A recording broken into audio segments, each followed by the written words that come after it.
טוב, רבותיי היקרים, ברשות הרב, כולם יודעים את הכלל מעשה אבות סימן לבנים, ואנחנו ניצרים לקראת פרשה שעל פניו יש בה סיפור שבמבט שטחי הוא נראה הזוי, לא ברור, לא מובן, ומה זה אומר לנו, אבל מאוד מאוד אקטואלי ומאוד חשוב. יש דרשה של הרב קוק זצ"ל בספר הקדוש הזה, מדבר שור, הדרוש 9 ו-20. מסתבר שאתם מכירים את זה, אבל מצווה לחזור על דברי תורה. ויש שאלות. כולם יודעים שיש חלק סיפורים בתורה. והסיפורים זה גם נוגע אלינו, גם לכל אחד ואחד בחיים האישיים שלו. כל שכן. ועל אחת כמה וכמה לחיים הלאומיים של עם ישראל כולו. אז כולם יודעים שאברהם ושרה הרבה שנים לא היה להם ילדים. בסופו של דבר הקדוש ברוך הוא עשה בדרך נס שנפקדו ונולד יצחק. זה היה הסיפור של עקדת יצחק יותר מאוחר. וכשיצחק חזר מהעקדה, הקדוש ברוך הוא אמר, אברהם אמר להביא לו, אם הייתי מחתן אותו לפני כן, אם היה נעקד, לפחות היה שארית אחריו, אז הלך להביא לו שידוך, שלח את אליעזר, להביא לו את רבקה, יצחק ורבקה, גם כן אותו סיפור חוזר על עצמו, אין להם ילדים. מה עשו? כל אחד התפלל במקום אחד, כן, ויתר יצחק השם לנוכח אשתו כי יקרה היא, ויתר לו השם. רש"י אומר, אינה דומה תפילת צדיק בן צדיק לתפילת צדיק בן רשע. רבקה הייתה צדיקה מאוד, גדלה בבית של לבן ובתואל שהיו רשעים.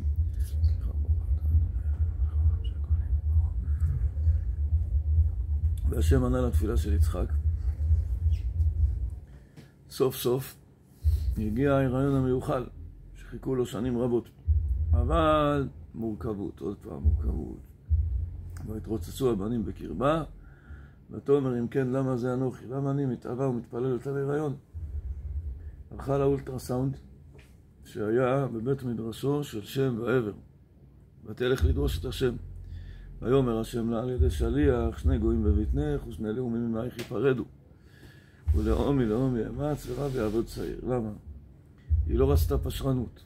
היא עוברת ליד בית המדרש של שם ועבר, מרגישה שהתינוק רוצה לצאת, אבל אם חס ושלום עוברת בדרך שלה ליד המקום שלה לא טוב, של הצד השני מהקדושה, גם כן מרגישה שהתינוק רוצה לצאת. אז מה זה?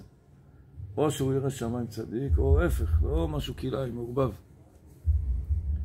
אז שם ועבר בבית המדרש נודע לה, זה תאומים, כל אחד ילך לדרכו, ובאמת יצאו יעקב ועשיו, נכון? עשיו אדמוני, עשוי, כולו כאדרת שיער, קראו ויקראו שמו עשיו. אחרי כן יצא יעקב וידו אוחזת בעקב עשיו, קראו שמו יעקב. שני סיפורים יש לנו, הסיפור של הבכורה והסיפור של הברכה.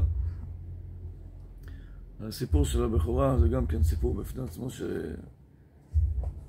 ללמוד אותו ולהעמיק בו, אבל אני מדלג לסיפור של הברכה כי זה מה שנוגע לענייננו.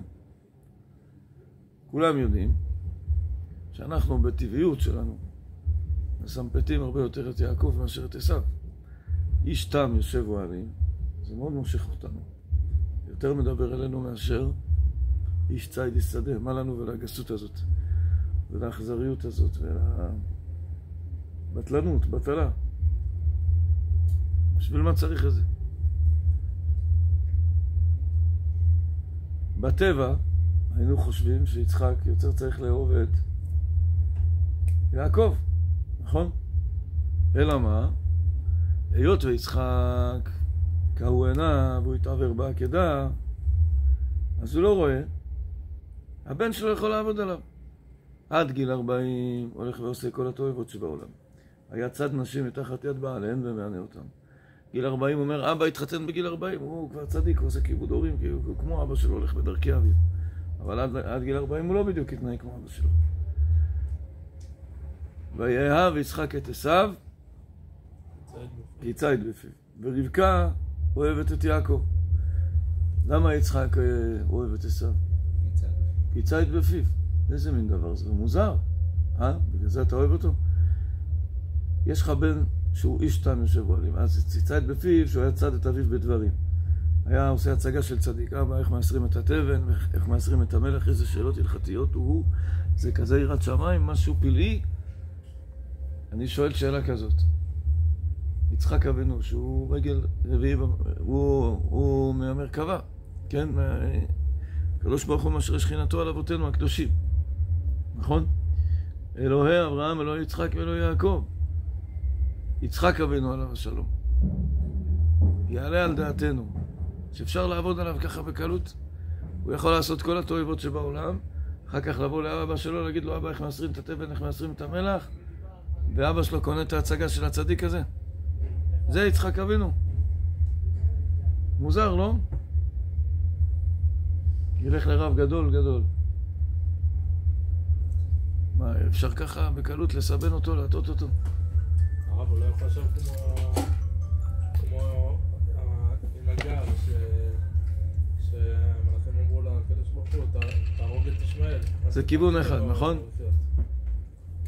לא? בוא נראה. יש איזה כיוון. הרב מרדכי אליהו, זכר צדיק וקדוש לברכה, לא היה אפשר לעבוד עליו. לא היה אפשר לרמות אותו. היה פיקח, מאוד. תמיד כשאנשים היו באים לבשר לו שהתארסו, אז הוא היה אומר להם להתחתן מהר, לא לעשות פסק זמן ארוך בין האירוסים לחתונה. באתי אליו, אמרתי לו, הרב, התארסתי, הוא אומר, מתי החתונה? אמרתי לו, אחרי החגים. הוא אומר לי, אחרי איזה חגים? ואני כאילו רוצה להגיד לי, אי אפשר ללכת איתו ככה. יעלה על הדעת שיצחק אבינו. נכון, עולה תמימה. נכון שהוא לא רואה. ככה אפשר לעבוד עליו בקלות. עכשיו, לו יצויר שהמבט הוא מבט שטחי, ויצחק אבינו, הוא לא רואה. דרש רב חינן בר פפא. רבות עשית אתה השם אלוהי, נפלאותיך ומחשבותיך אלינו אין ארוך, הגידה ואדברה, עצמו מספר. נפלאותיך זה דברים שהם למעלה מההשגה שלנו. נפלאים מבינתנו, מהשגתנו, נכון? אבל כל מה שהקדוש ברוך הוא עושה דברים שהם נראים לנו על פניו, מסובכים, קשים, כואבים, זה לטובה בסופו של דבר. עיוור נחשב כמו מת. יצחק אבינו, קראו עיניו בעקדה. ולמה קראו עיניו של יצחק, אומר המדרש? כדי שיבוא יעקב ויטול את הברכה. אומר יצחק לבן שלו לעשיו, תשמע, תעשה לי מטעמים כמו שאני אוהב, אני מברך אותך. הנה זקנתי, לא ידעתי יומותי, לך לשדה, תצוד ציד, ואני מברך אותך, לא ברכה אישית, לזיווג, לשלום בית, לישועה כזאת או אחרת, בריאות, פרנסה, ברכה שתלויים בה דורי דורות, לנצח נצחים. ורבקה שומעת. אז היא קוראת ליעקב, ואומרת, עד שאחיך הולך לשדה לצוד ציד, תביא מהר שני גדי עזים מן הצאן, אני אעשה לך, כמו שאבא אמר, לך אתה תבוא אליו בעורמה כאילו אתה עשיו, תתחפש לעשיו, ותיקח ממנו את הברכות. אנוכי עשיו בכורך. אז יעקב חושש, אולי ימושני אבי והייתי בעיניו כי מתעתע והבאתי עלי כללו ולא ברכה. מה אומרת לו רבקה? עליי כללתך בני. הרב מרדכי אליהו זצ"ל היה מצטט הרבה את דברי התרגום. תרגום לא אונקלוס, אלא יונתן. לי התאמר בנבואה. רבקה אומרת לו, נאמר לי בנבואה שהברכות צריכות להגיע לך, אבל בדרך כזאת סיבובית. ולמה זה ככה? השאלה הראשונה ששאלנו, זה, האם אפשר ככה לעבוד על יצחק בקלות? למה ויאהב יצחק את עשיו כי ציד בפיו? ולו יסויר שהוא מצליח לעבוד עליו, כי הוא סגי נאור, הוא לא רואה. אז הוא יכול לעשות בחוץ את כל התועבות, ואחר כך לבוא, אבא איך מסרים את התבן ואיך מסרים את המלח בעדינות, כביכול, ולעבוד עליו לרמות אותו כאילו הוא צדיק. יש רבקה רואה. אישה לא מדברת עם בעלה, אישה שכואב לה, היא חייבת לשתף את בעלה, במציאות נורמלית, נכון? היא רוצה לשתף. למה רבקה לא באה ואומרת לבעלה, יצחק, הוא עובד עליך, הוא מרמה אותך, הוא לא צדיק באמת, הוא איש צדיק שדה. בפרט כשיש בן שעושה צער, עושה עוגמת נפש, אז האישה רוצה לשתף את בעלה. כואב לה, אז היא משתפת בכאב שלה. פה זה שני דברים שונים. ויאהב יצחק את עשיו כי ציד בפיו, ורבקה אוהבת את יעקב. אבל יעקב הוא אשתם יושב אוהלים, למה שאתה לא תאהב אותו? שאלה חזקה, נכון? עוד שאלה. יצא לך לפגוש את העלבון הזה של מישהו שעובד עליך ומרמה אותך, זה לא נעים, זה פדיחה, נכון? זה תחושה של השפלה. אתה מסכם עם מישהו משהו, אחרי כך בא מישהו במקומו, מה אתה נדחף? לא סיכמתי איתך שום דבר. יצחק מסכם עם עשיו, לך לשדה תצוד לציד, אני מברך אותך. טוב, בא יעקב, אז יצחק שומע את הקול העדין שלו, אומר הכל קול יעקב, אז הוא קשן עליו מושכה בני, ומה עשה יעקב? אמא שלו הביאה לו את בגדי עשיו, כדי שאם אבא שלו ימשש אותו, אז מה יקרה? אז הוא יתבלבל קצת, יחשוב שזה עשיו וייתן לו את הברכה. ובסוף נתן לו את הברכות. יצחק נתן את הברכות ליעקב. על דעת זה שזה עשיו. איך יצא יעקב נכנס עשיו. עכשיו מה? חוץ מזה שעשיו גילה שאחיו לקח את הברכה במרמה, הכי קרא שמו יעקב היה עקבני זה פעמיים, התחכם עליי, ועקבני אומר התרגום אונקלוס וחכמני, התחכם עליי. מה הייתה התגובה המצופה מיצחק? שיגיד, איזה חצוף. מה הוא בא ולוקח בלי רשות? לא סיכמתי איתו שום דבר. הוא גנב את הברכות במרמה. במקום זה מה אומר יצחק? גם ברוך יהיה. מסכים עם הברכות. אבל אם מישהו עשה לך כזה סיבוב, זה רק מקומם ומעצבן. מה אתה אומר גם ברוך יהיה? שאלה נכונה, נכון? אז מה יוצא שיש לנו כמה שאלות. דבר ראשון, לא ברור לנו למה יצחק מעדיף את עשיו על פני יעקב. למה רבקה לא אומרת ליצחק והיא שולחת את יעקב בעורמה, במרמה. נכון? אחר כך יעקב לובש את הבגדים של עשיו ובסוף מתברך, למה יצחק בסוף אומר גם ברוך יהיה ולא מתקומם נגד זה שיעקב בא ורימה אותו בעצם. סיפור מוזר. כל מי שלומד את זה, אני חושב, בלי הדרשה של הרב קוק זצ"ל, אנחנו מכבדים את כולם ואוהבים את כולם, אבל זה שופך אור אחר לגמרי, וזה כל כך מתאים לימינו, וכל כך מתאים למצב של עכשיו. כל התכלית של קהיית עיניו של יצחק הייתה רק לתכליתו של יעקב. אז אומר הרב, למה סיבב השם יתברך שאהב יצחק את עשיו? אם היה יצחק יודע את כל תיעוב מעשה עשיו, איך הוא יאהב את אשר ישנא השם?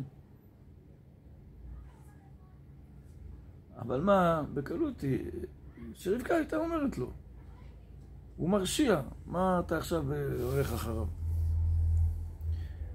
איך יכול להיות שיצחק לא הכיר את היתרון של יעקב על עשיו כמו יתרון האור מן החושך? איך עלתה על ליבו לתת את ההקדמה והברכה לבן המביש, עושה פדיחות, במקום הבן המשכיל? מת השם הייתה זאת, אבל בכל זאת צריך לחקור למה עשה השם ככה. והכל בהשגחה. יש בגמרא, מסכת בבא בתרא, נכון? בפרק יש נוחלין. דיני ירושה. התורה אמרה שבירושה הבכור נוטל פי 2. זה גזירת הכתוב. זאת אומרת, זה לא דבר שהוא הגיוני. קח לך אבא, ירא שמיים, צדיק, אוהב תורה. הוא הולך 3 תפילות במניין, קובע איתי מהתורה, עדי נפש, עושה את כל הטוב שבעולם.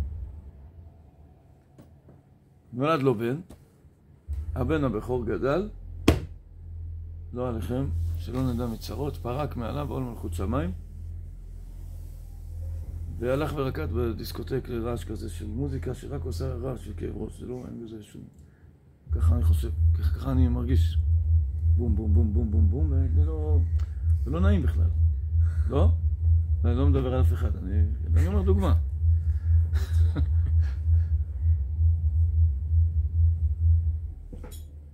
והיה לו בן אחר. ובוא נגיד, הבן הראשון עשה כסף, כן? הלך, עבד רציני, עבד טוב, הרוויח כסף, קנה רכב, קנה בית, יש לו פלזמה גדולה, ככה, מסך גדול בבית, שיהיה לו איך להעביר את שעות הפנאי שלו. והבן השני הולך בדרך השם, בדרך התורה, והחליט למסור את הנפש על התורה, אז הוא חי בדוחק. היא לא דומה פרנסה, משכורת של אברך שחי בדוחק, זה משכורת של אדם שעובד טוב ומשתכר יפה, נכון? ההיגיון אומר, תן לאבא להחליט, למי להביא בירושה יותר. כותב צוואה, התורה אומרת לו לבכור תכתוב פי 2. מה זה הדבר הזה? תן לשני, השני הוא בן תורה, הוא ירא שמיים, הוא אברך, חובש ספסלי בית המדרש, לומד עכשיו מסכת בבא קמא, דף יומי, אבל גם לומד בבא קמא בעיון. הוא לומד הרבה תורה בחשק, בשמחה, בהתמדה. לא הולך אחרי שרירות ליבו. והראשון, לא עליכם שם קעקועים, והגילים, והסקרחת, וקוקו, ולא יודע, כל מיני דברים. יש אחד יש לו הגיל פה גם כן. כן, יש אחד יש לו הגיל פה. כל מיני. רפואה שלמה לעם ישראל. בטח צריך להאמין שבכל אחד יש נשמה קדושה, נשמה אלוקית, אסור לזלזל באף אחד. אבל זה שלא הולך בדרך השם, לא הולך בדרך התורה, עושה צער להורים שלו, עושה עוגמת נפש. והשני, מותק. מתגבר על היצר, המוח שליט על הלב. נטיית הלב למי לתת את הירושה יותר גדולה. לבן שהוא הולך בדרך השם, נכון? והתורה אומרת, תראה מה אומרת הגמרא, בפרק יש תאכלין, לא תהווה בי עבורי אחסנת, ואפילו מבר הבישה לבר הטבה. לבכור פי 2. מבר הבישה לבר הטבה, אתה לא יכול להעביר את הכסף. יעני, יש לך 4 מיליון שקל, אז הבכור מקבל מנה כפולה בירושה. ככה כתוב בצבא. הבכור מקבל 2 מיליון, נגיד, כן, 3 מיליון, פי 2 בקיצור. והשני פחות. לא מוזר. ולמה? דילמה נפקא מיני זרע מעליה. אולי מהבן השני יצא בן טוב. אבל תגיד לי, אם אתה תגדל ילד עם טלוויזיה, עם אינטרנט, חס ושלום, לא מוגן, מה אתה מצפה שיצא? הוא צופה בזה כל יום, מרותק לזה כל יום, רואה גם דברים מאוד מאוד לא טובים, אז מה אתה חושב שהוא יצא צדיק? ספק גדול אם הוא יצא צדיק, נכון? כי העולם עם כל פיתוייו קורא לו להתדרדר לתהום. והבן השני מגדל את ילדיו בתלמוד תורה ויראת שמיים. אז למה אתה אומר שצריך לתת את הירושה פי 2 לבן הבכור, דילמה נפקא מיני זרע מעליה, אולי יצא ממנו בן טוב? יש לך ספק, יש לך כמעט ודאי, עזוב את הספק ותלך לוודאי, נכון? מכל מקום עדיין יש לשאול, אומר הרב קוק זצ"ל, איך ייתכן להניח הוודאי מפני הספק? בראותנו זה הבן צדיק, צדקות אהב. אשר באושרו יקדש שם השם יתברך. אם תביא לו כסף, מה הוא יעשה עם זה? מצוות. וירומם קרן תורה ויראה. הוא ישקיע את הכסף בספרי קודש, בהפצת אמונה, בהשקעה בשיעורי תורה, למשל. והבן השני מביש ומחפיר, מה הוא יעשה עם הכסף? בעושרו יעקור גבולות עולם, ויעשה לו קרניים לרוצץ דלים ולהוריד אמת ארצה. יעשה עם זה שטויות. אז למה התורה מגבילה את האבא מלתת את העושר שלו לבן השני שהוא יותר מותק, הוא יותר נחמד? ולמה זה יהיו ידי האב הצדיק אסורות וליתן כבוד עושרו אל הבן אשר השם האבו ולחסוך מן הרשע טובו כדי שלא יוסיף מפני החשש דילמה נפקא מיני זרע מעליה. והלא לפי המורגל יצא רשע מרשעים ומשורש נחש צפה ומשורש אמת אמונה תצמח וצדקה תפריח. אז יש מקום שצריך לדעת שמשפטי השם הם גבו מדרכי בני אדם. נפלאות דרכי השם, נסתרות דרכי השם. יש לו חשבונות שהם למעלה מהשגתנו. ואנחנו לא נכנס, בעד הקו שדרחמן על המלאך. כן?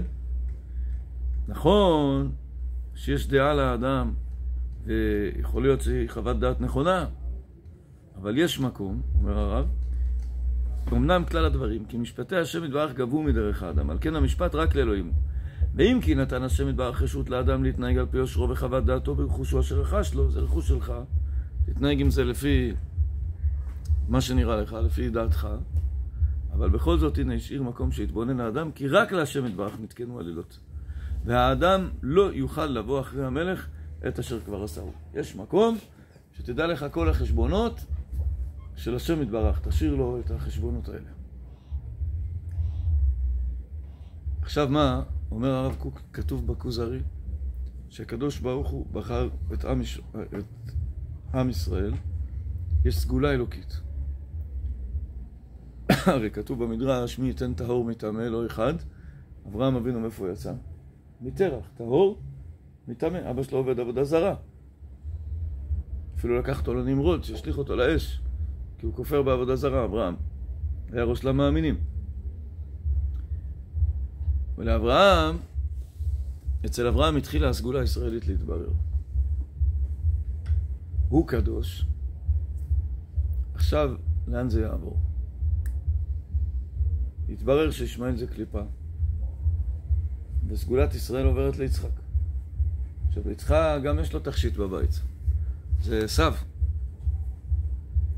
קודם שאלנו למה יצחק מעדיף את עשיו, לתת לו את הברכות. הוא רואה שיעקב אשתם יושב אוהלים. הוא נבח, חלשלוש כזה. הוא יודע לשבת בישיבה וללמוד תורה. זה דבר עצום. הוא יודע להגיד תהילים. דבר נפלא ביותר. הוא יודע לעשות חסד עם חברים שלו, עם המשפחה שלו. למה לא? דבר טוב. אבל ויאהב יצחק את עשיו כי ציד בפיו. תראה מה יצחק רצה, שהסגולה הישראלית תתברר יותר, שזרעו אחריו לא יהיו רק חובשי ספסלי בית המדרש, אלא עם ישראל צריך להביא אור לעולם. ומול האור שעם ישראל צריך להביא לעולם יש רשעים, שצריך לדעת להילחם בהם.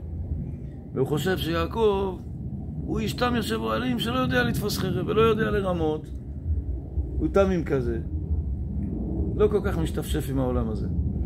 אז יצחק רוצה שהסגולה תתברר עוד יותר, כדי שהעם שיוצא ממנו הוא יודע להיות לא פרייר, מלא עוצמות, יודע לקחת נשק ולהילחם באויב, להכות אותו עד חורמה, עד רעידתה.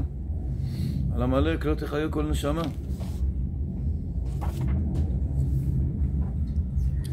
הרב, למרות אבל שגם יצחק הוא לא כזה פסיבי, כאילו פעיל. במה זה מתבטא? סתם שהוא חופר את הבארות שחפר אביו, אבל פה אצלנו... נכון, כן, יש אומרים שאברהם הוא היה פורץ של הדרך של הזה, ויצחק הוא הממשיך, הוא לא עלה לפסגות חדשות. אבל פה בסיפור הזה זה אחרת, נכון?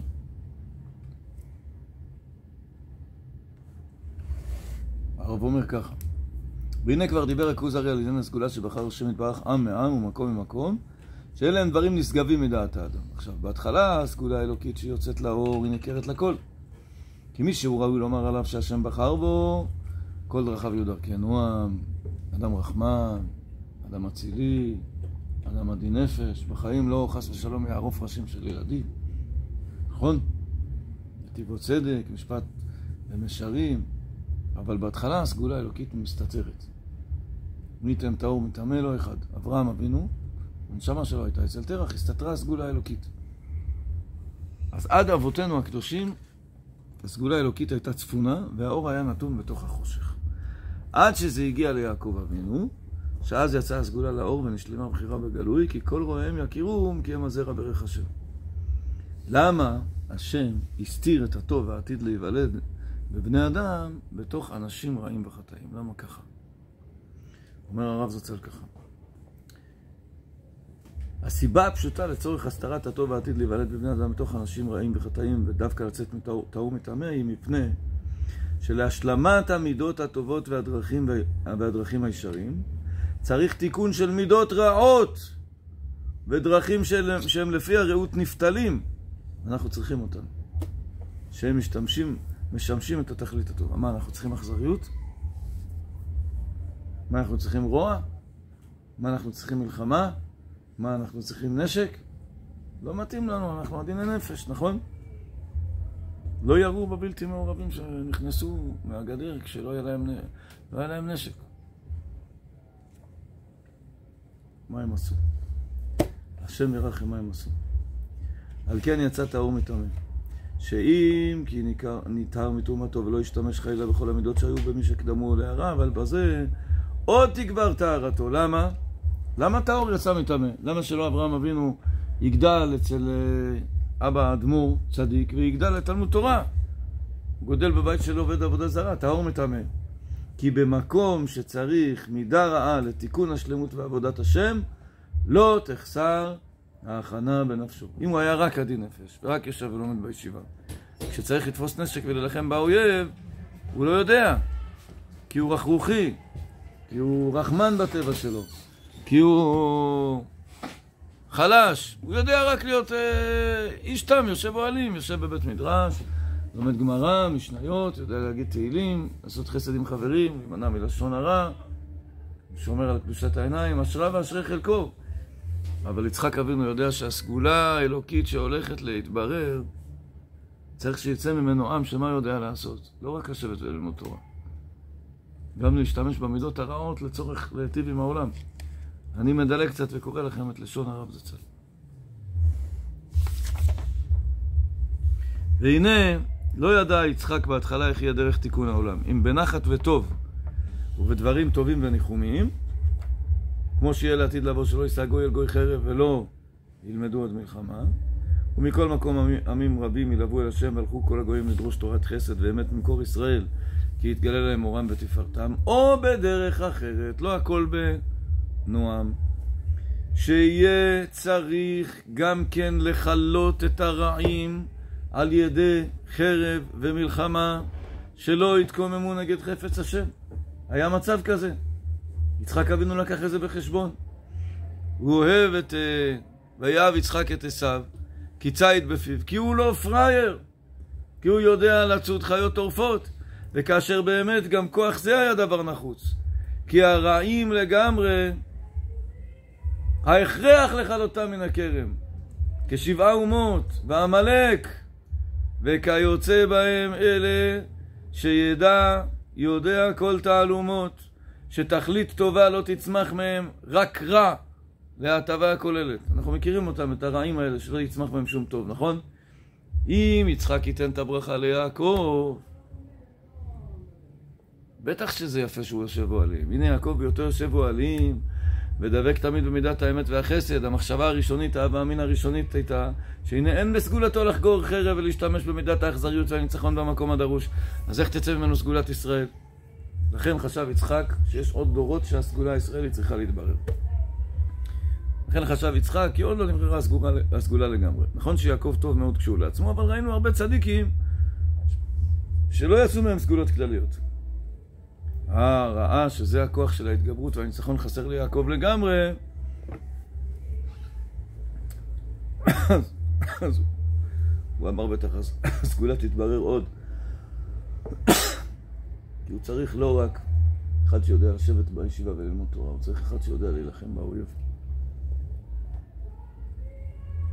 כן, הייתה אהבתו דבקה אל עשיו, מצד שצפה שממנו תצא הסגולה של תקנת העולם כולו, שבוודאי יהיה רצון השם יתברך שישתמש לזה גם כן כוח ההתגברות והחרב, ועל כן ויאהב יצחק את עשיו כי ציד בפיו, המורה על תכונתו להתגבר על החיות הטורפות ולהכניען, והכוח הזה להתגבר על החיות הרעות, התכונה הזאת להתגבר על החיות הטורפות ולהכניע אותם, הכוח הזה ייטב מאוד להשתמש בו עם בני אדם הדומים להם. והוא חושב שיעקב לא בנוי לזה, כי הוא חלשלוש, כי הוא איש תם יושב אוהלים. עשיו איש ציד איש שדה, אז התברר ממנו אחר כך דילמה נפקא מיני זרע מעליה. אבל הוא יודע גם להילחם, הוא יודע גם להיות אמיץ. זאת הייתה המחשבה הראשונית. צריך להשתמש לפעמים במידות הרעות. אבל מה קרה? יעקב נשאר עדין נפש, נשאר מותק. עדינו העצני כמו דוד המלך. בשעה שהוא בבית המדרש, הוא עדין כמו תולעת. עם החברים שלו, רק בעדינות ורקות, בנועם, באצילות, בהתחשבות, בלבביות, באכפתיות, באנושיות. יוצא למלחמה, אתה לא מכיר אותו ככה. מקשה עצמו כעץ. נלחם עד חורמה, עד רידתה, לא תחיה כל נשמה מעמלק. מאיפה זה בא? את התכונות הרעות של עשיו, זה בגדי עשיו. זה לא מהות שלו. עשיו, המהות שלו רע. אחרי שיצחק יודע, שיעקב יודע לקחת את הבגדים של עשיו וללבוש אותם. זאת אומרת, כשצריך לצאת למלחמה, הוא יוצא ונלחם. והוא משתמש במה שנראה כלפי חוץ כאכזריות. אבל האכזריות לא מחספסת לו את האישיות שלו. כשהוא חוזר הביתה, פושט את בגדי עשיו, חוזר להיות עדין נפש כמו שהיה. התכונות הרעות של עשיו הן לא מהותיות בקניין בנפש שלו. אצל יעקב. אבל הוא לא פרייר. הוא יודע מתי שצריך ללבוש את הבגדים של עשיו. וזה יהיה לו רק בגד שהוא יכול לפשוט אותו. זאת אומרת, כשהוא נלחם בשדה הקרב, הוא נראה לך אכזרי. אבל האכזריות לא נדבקת לו ולא שקט לו את האישיות הטהורה. כשהוא חוזר הביתה הוא נשאר עדין נפש. הוא יודע להתייחס לכולם בעדינות. ואז כשיצחק מגלה